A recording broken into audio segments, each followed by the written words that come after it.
నమస్తే. శ్రీ గురుభ్యో నమః. శ్రీమాత్రే నమః. ప్రేక్షకులందరికీ శ్రీ క్రోధినామ సంవత్సర శుభాకాంక్షలు.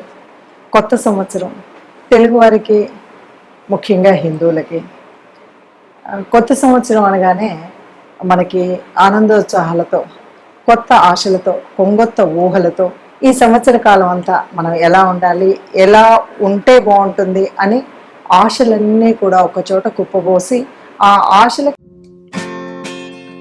Hi, my name is Gautam and I actually stay in Malkajgiri itself. I had this back pain. It's been 1.5 years. I have tried many treatments like chiropathy, oil massage, physiotherapy especially, but it didn't work out as much like what I expected. I strongly suggest homeopathy. You people can carry on with the homeopathy. Area Malkajgiri and doctor name is like Nageshwarao and the clinic name is Neocare Homeopathy. అనుగుణంగా మన ఆశయాలు ఉండాలని కోరుకునేటువంటిదే ఉగాది. ఉగాది అనగానే మనకి ముఖ్యంగా గుర్తొచ్చేటిది పంచాంగ శ్రవణం. మన ఈ సంవత్సరం అంతా కూడా మన యొక్క రాశి ఫలాలు ఎలా ఉన్నాయి, వీటిల్లో మరి ఉన్నటువంటి ఈ రాశి ఫలాలకు అనుగుణంగా మనం ఎలా ఉండాలి, ఏ ఏ గ్రహాలు అనుకూలించట్లేదు, ఏ ఏ గ్రహాలు అలంకరిస్తున్నాయి, మరి అలాగే రాజ్యపూజ్యం ఎంత, అవమానం ఎంత, ఆదాయం ఎంత, వ్యయం ఎంత, వీటన్నింటికి అనుగుణంగా మనం ఏ రకమైనటువంటి ప్రణాళిక వేసుకోవాలి, ఇవన్నీ ఆలోచిస్తాం. అసలు పంచాంగానికి పూజ చేయకుండా ఏ తెలుగిళ్ళు కూడా ఉండదు. ఉగాది అనగానే ముఖ్యంగా మనం పంచాంగానికి పూజ చేసి తిథి వార నక్షత్ర యోగ కరణాలన్నింటితో కూడా కలిసి మనకు ఎలా ఉంటుంది ఈ సంవత్సర కాలం అని చూసుకునేటువంటిది.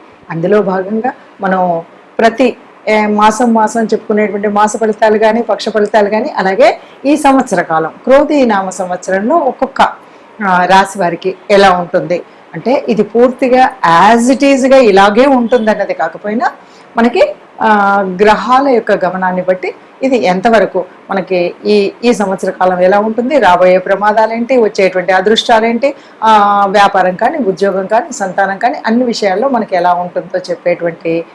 ఇప్పుడు ఈ సంవత్సరం మనకు వచ్చేటువంటి సంవత్సరం పేరు క్రోధి. ఎందుకంటే ప్రభావ శుక్ల అంటూ చెప్పుకునేటువంటి ఈ సంవత్సరాలలో మనకి ఇప్పుడు వచ్చేటువంటిది క్రోధి నామ సంవత్సరం. ఎన్నో సంవత్సరం అంటే 38వ సంవత్సరం. ఈ 38వ సంవత్సరంలో మనకు ఎలా ఉంటుంది అంటే పేరుని బట్టే మనకు కొంత అర్థమవుతూ ఉంటుంది. ఎందుకంటే ఇవన్నీ కూడా ఈ సంవత్సరాలన్నీ కూడా బ్రహ్మ మానస నారద మహర్షి యొక్క మానస పుత్రికలు అంటుంటారు ఒక్కొక్క సంవత్సరాన్ని. మరి ఈ సంవత్సర నామాలని బట్టి కూడా మనం కొంత ఫలితాలని అంచనా వేస్తూ ఉంటాం. క్రోధి అంటే ప్రతి ఒక్కరికి కూడా ఓ రకంగా కోపం రావడం ఇలాంటివన్నీ ఉంటాయి. ఎందుకంటే ఇక్కడ ఉండేటువంటి నవనాయకుల యొక్క స్థితిగతులను బట్టి ఈ పరిస్థితి ఉంటుంది. మరి అలా ఉన్నప్పుడు ఏం చేయాలి, ఎట్లా చేయాలి అనేటువంటిది తెలుసుకుందాం. దానికి ఒక్కొక్క రాశి ఫలితాన్ని మనం చూద్దాం. తదుపరి రాశి కుంభరాశి. కుంభరాశి వారికి క్రోధినామ సంవత్సరంలో ఆదాయం 14, వ్యయం 14, రాజ్యపూజ్యం 6, అవమానం 1. ఈ రాశి వారికి మే 1 నుండి సంవత్సరాంతం వరకు చతుర్థ స్థానంలో గురుడు లోహమూర్తిగాను, శనిశ్చరుడు సంవత్సరం అంతా జన్మరాశిలో లోహమూర్తిగా సంచరిస్తే చతుర్థ స్థానంలో గురుడు ఉండడం వల్ల వీరికి నూతన గృహ నిర్మాణం కలిసి వచ్చేటువంటి అవకాశం అయితే ఉంది.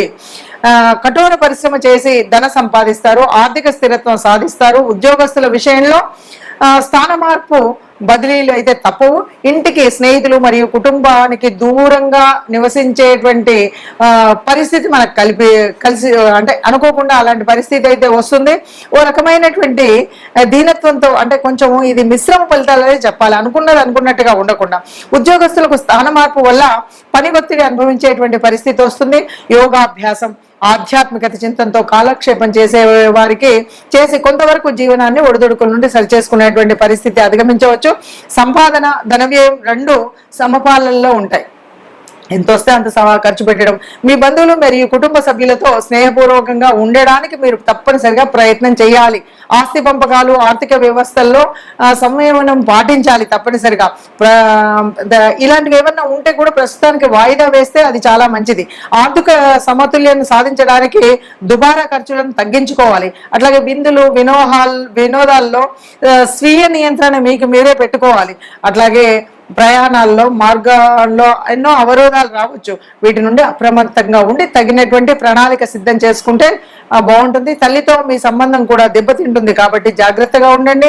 స్థాన మార్పు, నూతన గృహ నిర్మాణము లేదా కొనుగోలు కలిసి వస్తాయి. శని స్వక్షేత్రంలో సంచారం ఈ రాశిలో ఎవరికైనా సరే, ఏ వృత్తి వారికైనా మిశ్రమ ఫలితాలు ఇస్తుందనే చెప్పొచ్చు. ఈ వ్యాపారంలో ఉత్తాన పతనాలు ఉంటాయి, ఎక్కినట్టే ఉంటుంది, దిగినట్టే ఉంటుంది. వైద్య సహాయం కొరకు ఫలితాలు కొంత చూసినట్టయితే ఆసుపత్రిలో చేరడం అలాంటివి కనిపిస్తాయి. దైవ సంకల్పం కనుక ఉన్నట్టయితే మీకు బాగుంటుంది. మీరు ఆశించినటువంటి ఫలితాలు అయితే కలుగుతాయి. మీ కెరీర్ స్థిరత్వం కలుగుతుంది. వృత్తిపరమైన ఆధిక్యతను అయితే ప్రదర్శించి అందరి మన్ననలు అయితే పొందగలుగుతారు. మీ సహోద్యోగులు గౌరవాన్ని పొందుతారు. వచ్చే సంవత్సరం సంపాదించే ధనాన్ని భౌతికముఖంగా అనుభవించే ఈ సంవత్సరంలో కఠోర పరిశ్రమ ద్వారా సాధించి స్థిరత్వాన్ని పొందుతారు. ఇక గృహ నిర్మాణ సమయంలో సంపాదన సొమ్ము సంపాదించేటువంటిది ఎవరి చోరుల పాలు కాకుండా మీరు జాగ్రత్తగా ఉండాలి. తగిన జాగ్రత్తలు తీసుకోవాలి. ఏదైనా సరే ఎవరితో అయినా వాదనలు అనేటువంటిది చేయకుండా ఉంటేనే మంచి ఫలితాలు వస్తాయి. ధాన్యం కొనుగోలు వ్యాపారస్తులకు మిశ్రమ ఫలితాలు ఉంటాయి. పౌల్ట్రీ రంగం వారికి సామాన్యంగా ఉంటుంది. స్థిరాస్తి వ్యాపారులకు, గృహ నిర్మాణ రంగం వారికి మెరుగైనటువంటి ఫలితాలు ఉంటాయని చెప్తూనే చివరిగా ధనిష్ట నక్షత్రం వారికి ఉద్యోగంలో ఉన్నతి ఉంటుంది. శతభిష నక్షత్రం వారికి ఉద్యోగ విషయంలో ముందంజ, పూర్వభాద్ర వారికి చేసే పనిలో ఏకాగ్రత, మంచి వ్యక్తిత్వాన్ని పొందుతారని చెప్పొచ్చు. విన్నారు కదా. మరి ఈ రాశికి మనకి ఇలా ఉంది అని చెప్పినప్పుడు ముఖ్యంగా ఇది ఒక్కొక్క మాసానికి ప్రత్యేకించి చెప్పట్లేదు, పూర్తిగా సంవత్సర కాలానికి. ఒక సంవత్సర కాలము అంటే మనం చక్కగా ప్రణాళిక వేసుకోవచ్చు. ఏ వ్యవహారంలో ఏ గ్రహాన్ని అనుకూలిస్తుంది, ఏ గ్రహం అనుకూలించట్లేదని చూసుకోవడమే కాకుండా సంవత్సర నామంలోనే క్రోధి అని ఉంది కాబట్టి మనల్ని మనం మానసికంగా కొంత ప్రశాంతతతో, కొంత ఓపికతో, కొంత మనం ఆలోచనని సరిగ్గా వేసుకుని, అంచనా వేసుకుని ఒక్కొక్క అడుగు ముందుకు వేసినట్లయితే ఏ కష్టం రాకుండా ఈ సంవత్సర కాలం అంతా సుఖంగా సంతోషంగా ఉంటాం. ముఖ్యంగా మనం ఆశించేది ఏంటి అంటే అందరం కూడా సంతోషంగా ఉండాలి, అందరం కూడా ఆనందంగా ఉండాలి, అందరికీ అన్ని ఉత్సాహంగా చైతన్యంతో కూడినటువంటి పనులే జరగాలి. అందుకే మనం కొత్త సంవత్సరం అనగానే నవనవలాడుతున్నటువంటి ఆ చైతన్యం అంతా కూడా ప్రకృతిలో అంతా కూడా పరవశించి కొత్త చైతన్యాన్ని, కొత్తదనాన్ని, కొంగొత్త ఊహలతోటి కనిపించేటువంటి ఒక ప్రకృతి తత్వాన్ని మనం ప్రేమిస్తాం, ప్రకృతి తత్వాన్ని పూజిస్తాం. ఆ ప్రకృతి తత్వాన్ని పూజించేటువంటి మనకు, ప్రకృతిలో పరమాత్మ ఉందని చెప్పేటువంటి మనకు గ్రహాల యొక్క అనుగ్రహం కలగడం కోసం చేసేటువంటి పూజా విధానం ఉంటుంది. అందుకే మనం పంచాంగాన్ని పూజించాము. అందులో ఉన్నటువంటి పరమాత్మ తత్వాన్ని తెలుసుకుని గ్రహాల అనుకూలత కోసం మనం ఏ ఏ గ్రహాలు అనుకూలించట్లేదో దానికి అనుకూలంగా మనం గ్రహశాంతి కానీ, ఆ గ్రహాలకు సంబంధించినటువంటి స్తోత్రాలు కానీ చదువుకుంటూ ఉంటే సుఖంగా ఉంటామని చెప్తూ సర్వే జనా సుఖినో భవంతు. నమస్తే. ఇక చివరి రాశి మీనరాశి వారికి ఈ క్రోధినామ సంవత్సరంలో ఎలా ఉంటుంది అంటే ఆదాయం 11, వ్యయం 5, రాజ్యపూజ్యం 2, అవమానం 4. ఈ రాశి వారికి మే 1 నుండి సంవత్సరం వరకు తృతీయ స్థానమందు గురుడు సువర్ణమూర్తిగాను, శనిశ్చరుడు సంవత్సరం అంతా వ్యయస్థానమందు రజితమూర్తిగాను, రాహుకేతువులు సంవత్సరారంభం నుండి సంవత్సరాంతం వరకు జన్మస్థానము సప్తమ స్థానంలో ఉండి తామ్రమూర్తులుగా ఉన్నారు. ఇక తృతీయ మందలి గురుడు కార్యనాశాన్ని కలిగిస్తాడు కాబట్టి కొద్దిగా జాగ్రత్తగా ఉండాలి. బృహస్పతి జన్మరాశికి 3వ స్థానంలో వృషభ రాశిలో ప్రవేశించినప్పుడు మీనరాశి వారి జీవితంలో కొన్ని సవాళ్ళు అయితే ఎదుర్కొంటారు. కొన్ని రకాలుగా అడ్డంకుల కారణంగా వ్యాపార వ్యవహారాల్లో అంతంత మాత్రంగానే ఉంటుంది అని చెప్పాలి. కొంత ధన నష్టం కూడా జరిగేటువంటి అవకాశం ఉంది. ఆర్థిక పరంగా ఇది అనుకూల సమయం కాదు. పెట్టుబడులు పెట్టేటప్పుడు, ఏదైనా కొనుగోలు చేసేటప్పుడు ఇది బాగా ఆలోచించి చేయాలి. ఉద్యోగస్తులు పై అధికారులతోనూ, ప్రైవేట్ రంగ సంస్థల్లో ఉద్యోగస్తులు వారి యజమానుల నుండి సమస్యలు అధిగమించవలసినటువంటి పరిస్థితి ఉంటుంది కాబట్టి మీరు మీ ఉన్నతాధికారులతో చాలా జాగ్రత్తగా వ్యవహరించాలి. స్నేహితులు సత్సంబంధాలు కలిసి ఉంటే, కృషి చేస్తే స్థిరత్వాన్ని పొందగలుగుతారు కాబట్టి చాలా వరకు స్నేహంగా ఉండాలి. ఆరోగ్య విషయాల్లో చాలా జాగ్రత్తగా ఉండాలి. ఆధ్యాత్మికపరమైనటువంటి విషయాల్లో, ఆరోగ్య విషయాల్లో మీరు జాగ్రత్తగా ఉండాలి. అలాగే ఆధ్యాత్మిక విషయాల్లో దూర ప్రాంతాలకు వెళ్ళవలసి ఉంటుంది, వెళ్ళండి. ఇక మీనరాశి వారికి ఈ సంవత్సరం అంతా జన్మ సప్తమ రాశిలో లోహమూర్తులుగా ఉన్నటువంటి వారు ఆశించిన ఫలితాలు కలగకపోవడం వల్ల అనేక సవాళ్ళు, రాహుకేతువులు ఉన్నారంటేనే పరిస్థితి కదా. వృత్తి వ్యాపారాల్లో సామాన్యంగా అయితే వైద్య వృత్తి వారికి, ఔషధ కంపెనీ వారికి, తోలు ఉత్పత్తి వారికి మరియు కొన్ని సంస్థలు ఏదంటే ఔషధాలకు సంబంధించినటువంటి తయారు చేసేటువంటి వాళ్ళకి కొంత విశేషమైనటువంటి ఫలితాలు కలుగుతాయి. చెడు స్వభావం కలవారికి, మత్తు పదార్థాలను సేవించే వారికి, జూదము, వ్యభిచారము ఇలాంటి వారికి, చీకటి మార్గాల ద్వారా డబ్బు సంపాదించే వారికి, నిజాయితీగా లేని వారికి తెర వెనుక భాగవతాలు అన్ని కూడా బయటపడే అవకాశాలు ఉంటాయి. కాబట్టి తస్మాత్ జాగ్రత్త. సప్తమ స్థాన స్థితి కేతు యొక్క చేదు ఫలితాలైన ఆరోగ్య సమస్యల నుండి బయటపడడానికి, మానసిక ఒత్తిడిని అధిగమించడానికి క్రమ పద్ధతిలో కాలినడక, యోగాభ్యాసం రోజు చేయాలి. ఆంజనేయ స్వామి వారి స్తోత్రం నిత్యం పఠించుకోవాలి.